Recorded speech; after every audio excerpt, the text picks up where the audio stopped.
عاوزين سمك؟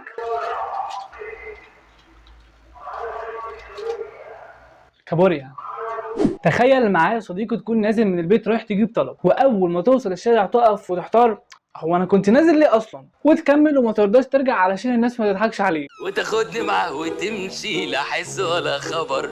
يا قمر يا اخي احمد يا عمر. او مثلا تكون فاتح يوتيوب علشان تشوف فيديو تعليم، تلاقي نفسك فاتح فيديو للديناصورات كانت بتعيش في الميه وقت الحر. احنا بجد عندنا مشكله في التركيز والنسيان، وبدل ما النسيان ده كان المعروف انه عند الناس الكبار بقى للاسف عندنا احنا الشباب. طيب ليه ده بيحصل، وازاي الموبايل ليه دور في الكارثه الكبيره دي؟ ده اللي هنعرفه دلوقتي.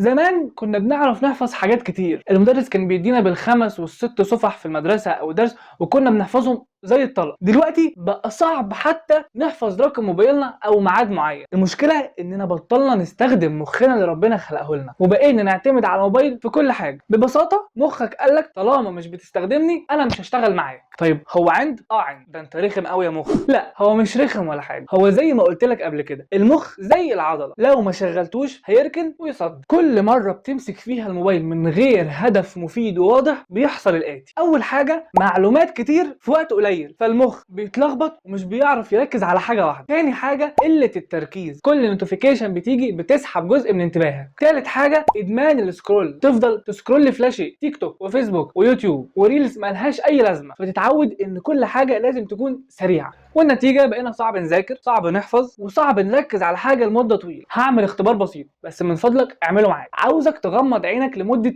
20 ثانية وحاول تفتكر آخر 5 ريلزات شفتهم على السوشيال ميديا.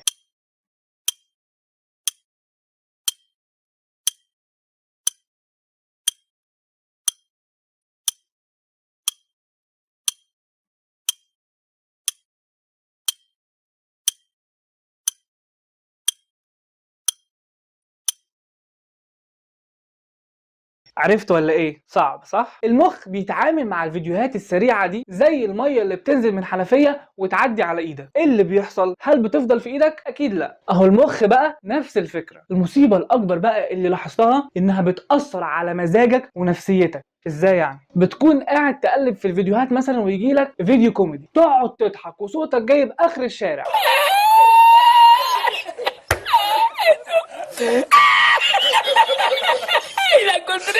ربنا يبسطك يا عم اكتر واكتر. وبعدين يجي لك فيديو الحق ده في مش عارف حادثه كبيره على طريق كذا، فتنغم وتحزن وانت اصلا كنت فطسان ضحك من شويه. وبعدين تلاقي فيديو تالت بيتكلم عن الحروب والاقتصاد هينهار والكلام ده، فتتضايق وتشيل الهم. ما مداني افرح، ما مداني انبسط الجزء من الثانيه، مكتوب علي الحزن والتعاسه. انت متخيل ان في خلال 10 ثواني بس مزاجك اتقلب 3 مرات ورا بعض؟ ودي مش حاجه عاديه، دي بتخلي عندك مشاعر كتير متناقضه، وبالتالي بتاثر على التركيز والانتاجيه وبتخليك قاعد قلقان ومتوتر. فالموضوع حقيقي مش سهل. حاجه كمان كنت قريت مره قبل كده ان المخ بيتاثر بالاشارات الحمراء وبتخليه ينتبه ليها. فايه بقى اللي عملته شركات السوشيال ميديا؟ خلت لك معظم الاشعارات اللي بتجيلك باللون الاحمر، عشان اول ما تشوفها تروح تجري بسرعه تشوف فيه ايه اللي حصل، والنتيجه برضو تفضل قلقان ومتوتر. اكيد حسيت بالاحساس ده قبل كده. الموبايل في حد ذاته مش وحش، لكن استخدامنا ليه هو اللي بيحدد اذا كنت هتبوظ مخك ولا هتنمي مخك. بص يا صديقي، مخك مش خارق. ايه ده؟ كان خارق رايح فين؟ محمد اضحك اضحك اضحك عبد الله اضحك اضحك اضحك يلعن اضحك اضحك. انا اسف بجد، انا اول مره تطلع مني حاجه زي كده، بس انا اسف. نرجع للموضوع. تخيل لو عندك موبايل شغال 24 ساعه من غير ما تقفله ولا مره، النتيجه ايه؟ هيسخن ويهنج ويمكن يولع منك. نفس الكلام بالظبط بيحصل مع مخك. ايه ده يا بولا؟ يعني مخي ممكن يولع؟ لا مش للدرجه دي يا صديقي. مخك مش متصمم علشان يشتغل بالشكل دوت. كل شويه نوتيفيكيشن تطلع من الاب ده تدخل على ده، وريلز كتير ومزاج متقلب، كل ده بيأثر عليه بطريقه خطيره جدا زي ما قلت لك. وتعالى اقول لك باختصار على الاثار السلبيه اللي بتأثر على مخك بسبب ادمان الموبايل. اول حاجه الموبايل بيخليك تدمن الدوبامين. كل مره بتمسك فيها الموبايل وتلاقي نوتيفيكيشنز كتير، مخك بيبتدي يفرز هرمون الدوبامين، وده هرمون السعاده اللحظيه. ده بيخلي المخ يحب الشعور دوت، وبالذات بقى لو رساله من حد او حده كده ولا كده، اكيد فاهمني طبعا. فبيخليك تلقائيا تفتح الموبايل كتير حتى لو مفيش سبب واضح، وحتى لو مش معاك نت اصلا. تاني حاجه بيخلي التركيز والحماس يتبخر. تكون مثلا قاعد تسكرول في فيسبوك وانستجرام وتيك توك وشويه على الواتس وبعد شويه على اليوتيوب، اصيل ما بتحبش تزعل حد. فاللي بيحصل ان مخك ما بقاش قادر يركز على حاجه اكتر من 30 ثانيه، والنتيجه ان كل ده بيأثر على شغلك، مذاكرتك، وحتى الكلام مع الناس، وبتلاقي نفسك مش قادر تركز في موضوع حد بيحكيه. اوعى تكون مش مركز في اللي بقوله. طيب بيأثر بقى على الحماس ازاي؟ مثلا دلوقتي انت اتفرجت على فيديو ازاي تعمل فلوس من النت، هوب حماسك ضرب في السماء، وبعدها ب5 دقايق لقيت نفسك بتتفرج على فيديو ليه الاسد بيولد مش بيبيض، ونسيت تماما اللي كنت داخل تتفرج عليه اصلا. ثالث حاجه القلق والتوتر بيزيد. في دراسه استراليه اتعملت على مجموعه كبيره من الناس وانتشرت في مجله علميه اسمها ميديكال سيستمز. الباحثين كانوا عاوزين يعرفوا هو الموبايل لما بنستخدمه كتير بيأثر علينا ازاي، والنتيجه كانت صدمه بالنسبه لهم، ان كل ما زاد عدد الساعات اللي بنقضيها على الموبايل كل ما زاد مستوى القلق والتوتر وحتى الاكتئاب. العلاقه بينهم كانت تصاعديه، يعني الموضوع مش بس انك تستخدم كتير فتتاثر شويه، لا ده كل ما تزود استخدامك اكتر الاعراض بتعلى اكتر واكتر، كانك بالظبط بتزود جرعه دواء له اثار جانبيه وحشه. الطبيعي انك تدي لمخك بريك من المعلومات اللي خدها، لكن مع الموبايل انت حرفيا بتمطر على مخك معلومات سواء مفيده او تافهه، وغالبا بيكون معظمها تافه، رسائل، اخبار سلبيه، ناس بتقارن حياتها بحياتك. كل ده بيخليك تحس بتوتر وقلق من غير سبب واضح. رابع حاجه النوم بقى ضحيه الموبايل. تيجي تمسك الموبايل قبل ما تنام على طول، تقول هشوف بس الاخبار 5 دقايق 5 دقايق بس وهقفل، لحسن يا عم العالم يكون في حاجه دلوقتي. طيب نفترض يا عم ان العالم بيولع دلوقتي وخلاص الدنيا هتنتهي، انت هتعمل ايه؟ هروح انزل حلقه على الواتس.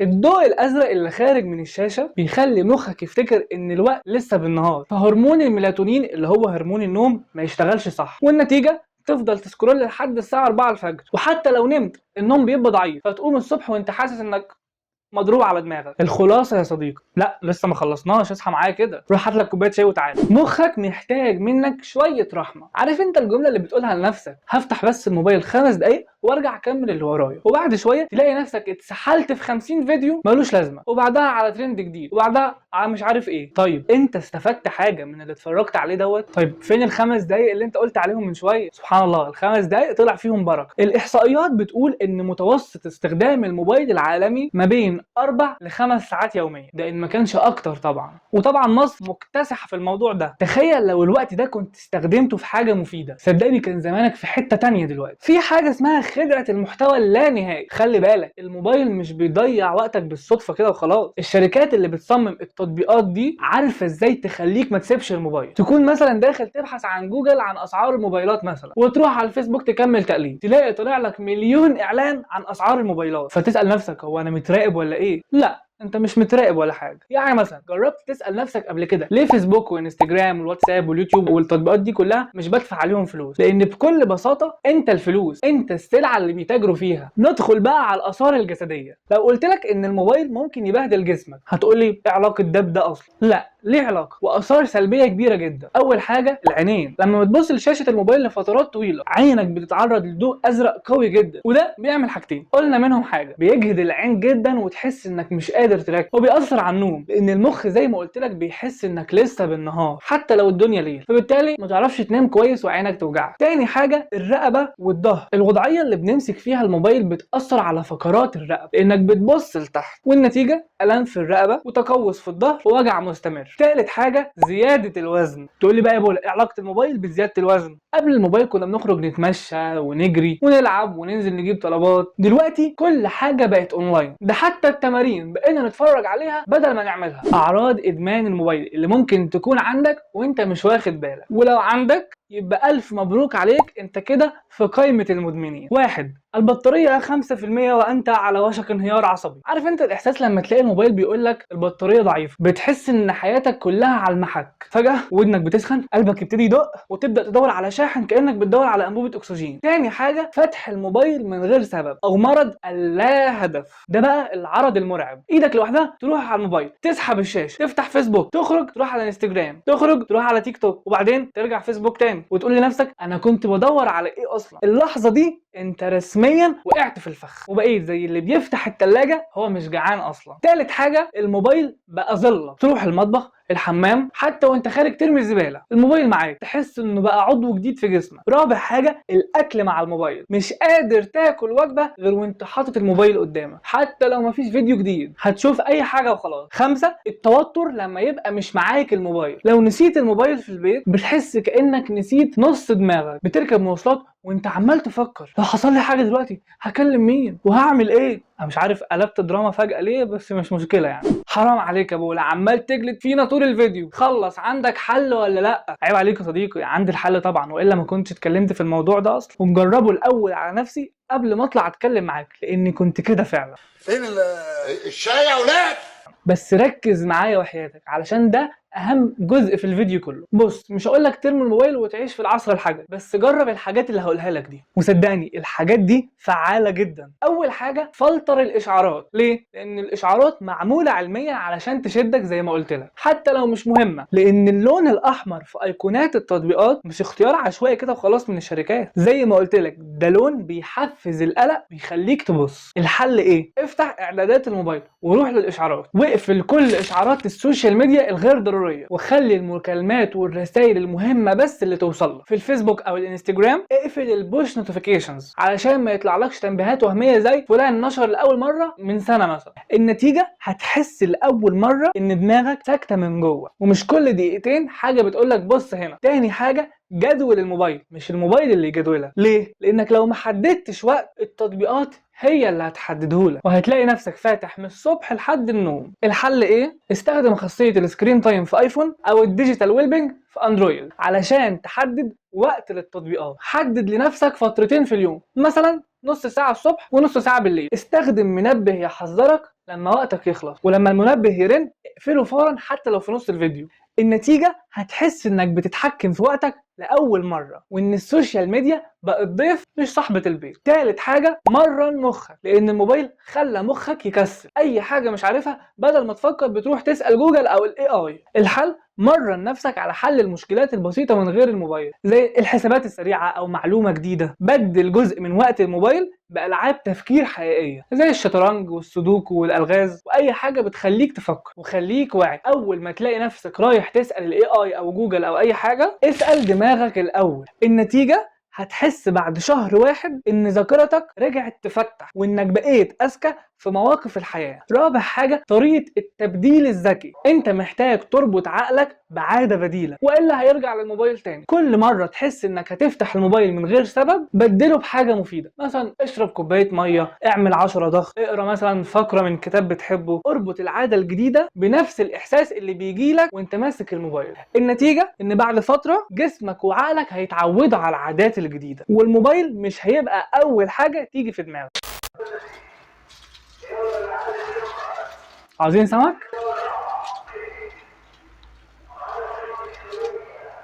كابوريا.